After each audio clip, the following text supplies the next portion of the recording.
सर्ववान्मयम् आङ्गिकम् भुवनम् यस्य वाचिकम् सर्ववान्मयम्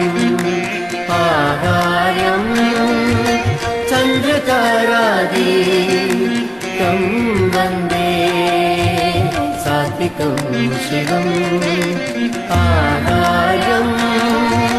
चन्द्रतारादिकं वन्दे सात्विकं शिवम् आङ्गिकं भुवनं यस्य वाचिकं सर्ववान्मयम् आङ्गिकं भुवनं यस्य वाचिकं सर्ववान्मयम् आहार्यम् चन्द्रतारादिकं वन्दे सात्विकं शिवम् आहार्यम् चन्द्रतारादिकं वन्दे सात्विकं शिवम् सात्विकं शिवम् शिवम्